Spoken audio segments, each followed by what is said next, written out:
What's stopping your gym from growing? I know what's stopping mine. Hi, it's me. I'm the problem. It's me. Actually, I'm Chris Cooper, and I don't usually open this show with a quote from Taylor Swift, but I thought it was pretty appropriate. This is Run a Profitable Gym, and I want to talk to you about fixing the owner to fix the business. In my last episode, I talked about the 4 phases of entrepreneurship: founder, farmer, tinker, and chief, and how your business has to evolve through those 4 phases. No matter how long it takes you, it could take you 4 years, it could take you 40 years. Some people never get there. But what actually stops the business, what places a ceiling effect and limits your growth, is you. And if we can fix the owner of your gym, we can probably fix the business. Today, that's what I'm going to talk about: the 4 levels of leadership and how we have to evolve as leaders so that we stop being the roadblock, the linchpin, the thing that stops our gym from growing. Every day, I talk to gym owners in the Two-Brain Mentorship Program and those who aren't in the program yet. And they'll often tell me what's stopping their gym from growing. But the number one barrier to your gym's growth is not the market. It's not the clients. It's not the competition. It's not your staff. It's you. It's the owner. And so today we'll walk through the different levels of leadership, the mistakes that I've made at each one, or at least one example, because there's 100 at each, and how you can fix them to unlock growth. First, I want to talk about why leadership matters at every phase of your business. Your business grows from founder phase to farmer phase to tinker phase to chief. And every transition requires a new level of leadership skills. If you stay the same, your gym is going to get stuck. I've blown it thousands of times. Don't worry, I'm going to share some of those stories with you. But before you can lead others, you need to lead yourself. So we're going to start with the base of the leadership pyramid, which is self-leadership. This is your ability to control your own focus, to control your energy, control your mindset. There are some tools that you can use to help you, and I want to start off with just asking some questions so that you know where you need help with self-leadership. We all do. First, can you dedicate 1 hour a day to working on your business and nothing else with full focus? Can you stay calm before you have hard conversations? Can you bring energy to your group classes and your personal training clients even when you're stressed and distracted about money or something else? Can you think long-term instead of just, how am I going to pay that bill next week? Can you overcome the scarcity mindset when you see a new gym opening up on the next block? Can you confidently recommend what a client actually needs, or are you projecting your own financial fears onto them? I've got so many stories about all of these, and I've documented lots of them in my book, but there are so many that I'll try and share a few with you right now. First, lack of focus. I ruminate on things. If I don't get it out of my head, it stays there. And so, many times, especially in the early stages of my career, I would be thinking about a client that owed me money, or a staff person that showed up late or out of uniform while I was training a client. And I would think that I was covering it up, but the client would know, like, he's preoccupied about something. And I would be mad, and I couldn't wait for the session to end so that I could go over and send that email or check that math or look at the bank balance or confront that staff person, right? Are you able to block that out? Are you able to come to the calmness? Or maybe sometimes it's curiosity for me too, right? Like, you hear this rumor, hey, I heard there's another gym opening up. Anyway, how about those Blue Jays? And it's like, whoa, I'm fixated on what you just said. Are you able to give your full attention to your client? These are some of the skills of self-leadership that don't just naturally happen. You have to cultivate them. You have to practice them. You have to reflect on how you did, and you have to keep trying to do better. It's not enough to read a leadership book and, okay, I should eat the frog and do the hardest thing every morning first, and I should make my bed so that I start the day off right, and I should start with why. I should know why I'm doing this. That's all great in theory, but the reality is that if you're not able to overcome distraction and rumination, you will never last as an entrepreneur. You actually have to change yourself, not just learn more about leadership. And part of self-leadership is the ability to focus. Another part is showing up with energy. Do you show up to your gym drained and hurting the client experience? I can remember one of my clients going to visit another gym, and, the owner showed up late. They were at 6:05 and his hood was up. He made no eye contact with anybody in the parking lot. He unlocked the door, flipped on the lights, and started writing the warm-up on the whiteboard. and then just disappeared into the back. And my client was like, when does class start? And the other people were like, oh, just do the warm up that's on the board. He'll be back in a minute, And it's easy to say like, oh, that's just a bad gym owner. But the reality is there's a reason that that gym owner behaved that way. They didn't start out that way. They got to that point because they were drugged down. Are you exhausted or are you energized? Yes, you can fake it till you make it for a little while, but are you actually able to take time off and refresh yourself on the weekends? Are you dialed with nutrition? Are you dialed with your own workouts, or are you burned out and exhausted? Like, are you doing the best thing to put the best foot forward for your clients, or are you training so hard that you ignore them, right? I've got lots of stories about coaches training really hard for themselves and starting the client's class late or showing up to an NSI with no shirt on and still sweaty from their own workout. I mean, are you able to have the self-leadership to know I need to do what's best for the client here? Another great one is projecting your own budget onto your clients. Like, I need to give this guy a discount. They're a teacher. I know what teachers make. They can't afford this. Until you master self-leadership, every other leadership level of leadership is totally shaky. Think about trying to coach a staff to do a better job when you're exhausted and you can't make eye contact. Think about giving a staff person an evaluation when you're preoccupied. Like that's just not going to work. And while we always have to be working on self-leadership, you have to have that base set up before you can lead anybody else, before you can turn the leadership focus around onto your staff. You have to be able to lead yourself. When you're able to focus, when you're able to control your emotions and, show up and grow your business every day, then you can start improving your team leadership. And this is really about getting your staff aligned and effective. What does aligned and effective mean? It means you are hiring people to get your gym to an outcome. Okay, that's what team leadership means. They're not robots. And that means that you have to use influence and you have to use empathy. You also have to use clarity and give them freedom within a framework. Okay, so let me ask you these questions to assess your team leadership skills. First, have you clearly explained what you want? Is it written down somewhere outside your head? Do your staff understand the business's goals and why it needs to be profitable? Or are you shy about talking about that? Do your staff have step-by-step playbooks? Do they know when they're being evaluated and how often and when the next evaluation comes up? Do you know what they want from you? Have you asked them why they're doing this job or what they want from it? Okay. I have made bad hires out of desperation. I have assumed staff could read my mind. And I would say like, why don't they clean up when they leave? That's common sense. God, these boomers, But the reality is that clean the gym was in my mind and they can't read my mind. The biggest one, this is brutal. I would never evaluate their performance until they did something wrong. And so if they got an email from me saying, hey, we need to sit down and do evaluation, they knew they'd screwed up. And so, 2 days from now, we're going to have an evaluation. They would stress for 2 days. I would stress for 2 days. And I was so afraid of what I saw as confrontation that I would literally get sick before I would sit down and do a staff evaluation. The cure, what I should have done, was booked staff evaluations every single quarter in advance on specific dates so that when I was going into it, I would have good things to talk about and things to improve on. Instead of, I'm doing this because I'm mad. Now I'm emotional. They're defensive. I've got to break bad news, which I hate doing. It's a confrontation. They're going to argue back because they're all amped up and so am I. It just goes poorly. And good staff leadership means having the discipline to do these things in advance and then doing them well. So you deliver the evaluation, you take a minute, reflect on it. How did that go? You try and do better the next time and you reflect on it again. This is the cycle of building leadership skills. You try something, you reflect on it, use a mentor or use your metrics if you want to be objective, and then you try to do it a little bit better. That's how you build. You don't just read one book, some Simon Sinek thing, and become a better leader. That doesn't happen.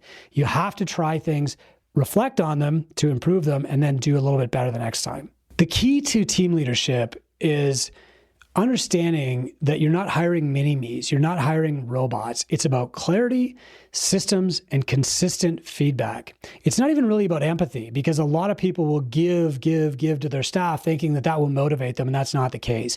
What your staff want and crave and have been trained for since the age of 3 is freedom and responsibility within a framework.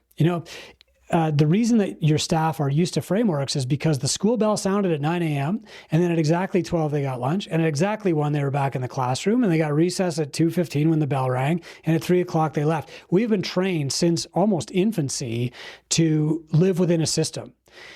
They loved the part of school that let them feel creative, but they were still living within that system, the framework.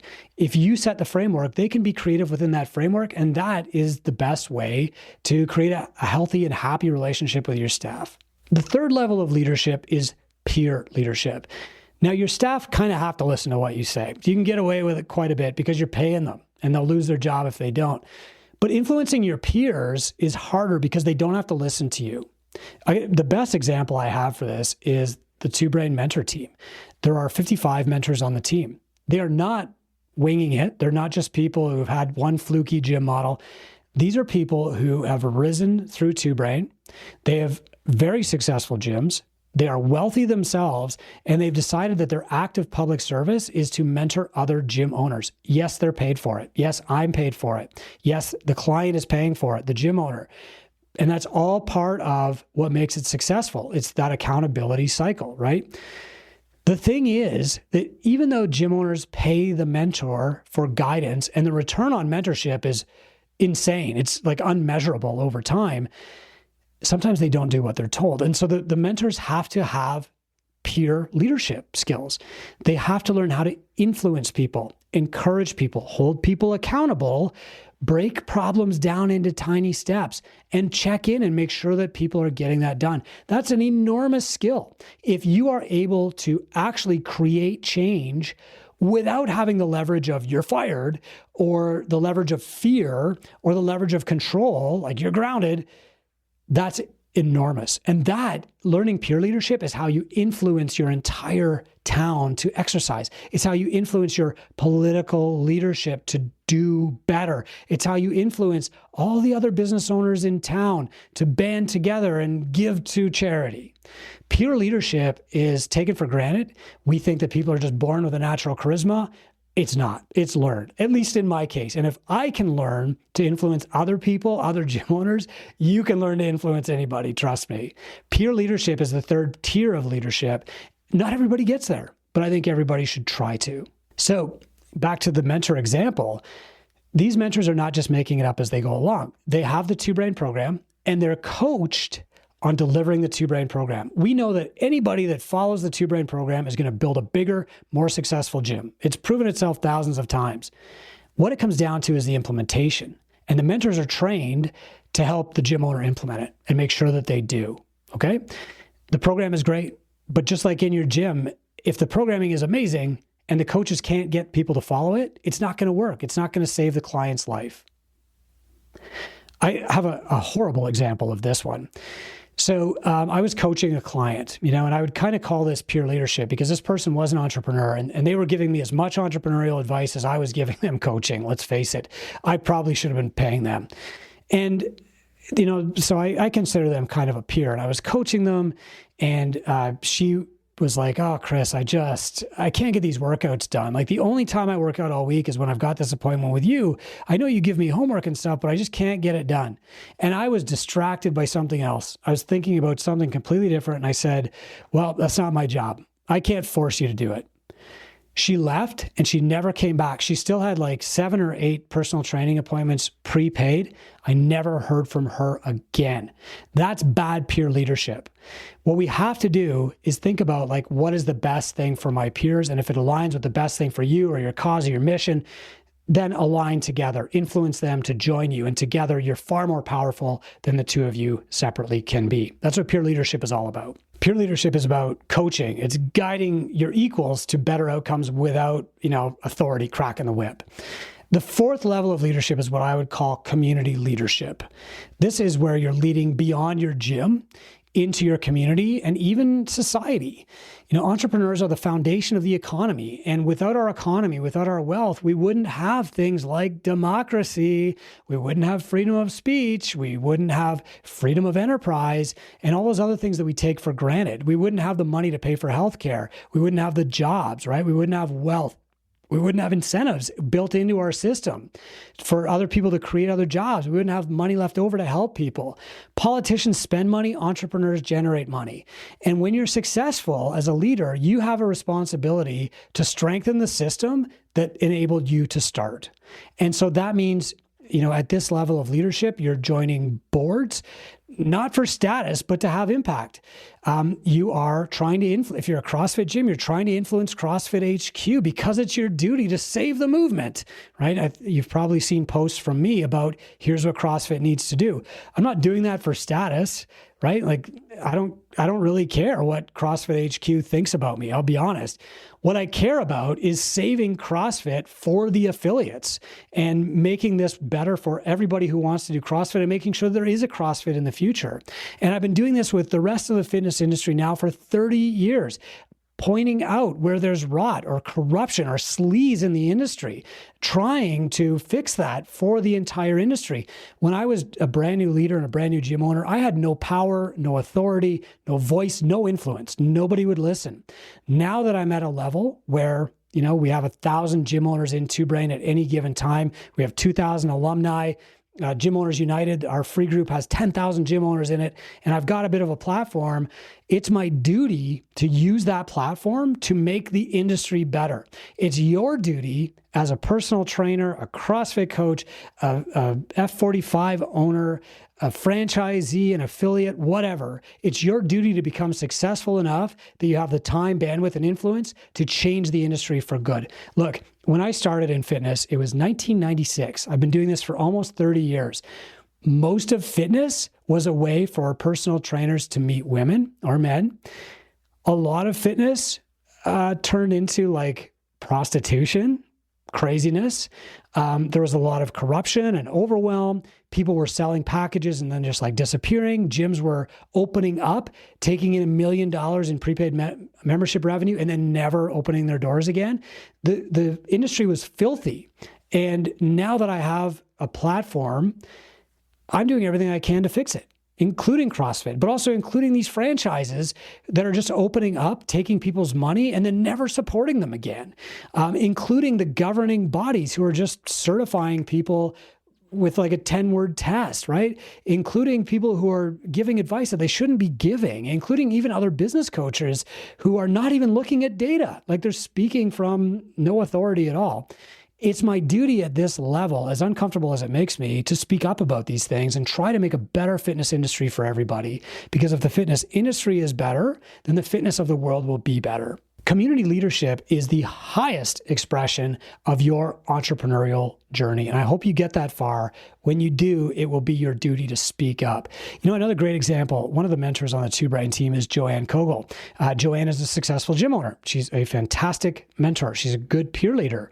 And she's in politics. She's running for the mayor of her city because she sees it as her duty as a successful entrepreneur to protect the rights of the entrepreneur so that she can protect the foundation of our democracy. And this is the level that I hope all of you reach. We need the best people reaching the highest levels if we want to continue to have a better, more progressive, healthier society. Look, it doesn't matter what level of leader you're at right now. I firmly believe that everybody can make it to the highest levels of leadership. I don't say that I'm the best leader in the world. I do have an opportunity to live kind of at that top chief level, the community leadership level. But I'm also working on my self-leadership every single day. I also have holes to fix on my team leadership, 1,000%. Ask anybody on my team. I also can get a lot better at influencing my peers. Why are my parents not working out? I need to get better at that. You need to start by asking yourself, what level is holding you back right now? What's stopping your business growth? And starting there. Don't try to improve every single level at once. You probably need some self-leadership. If you want to talk more about this, you can book a call with my team to identify where your leadership gap is and how Two Brain can help. My new book, Chief, is going to be coming out at the end of 2025, probably early 2026. And that book is not just more information about eating the frog and making your bed and starting with why. That book is an activity and it's a guided path from self-leadership to team leadership to peer leadership to community leadership. It's my best attempt so far to try and make our entire world better for the fitness coaches, the gym owners, their families, and everybody else in it. I'm Chris Cooper. This is Run a Profitable Gym. Thank you for your service so far, and here's to the future.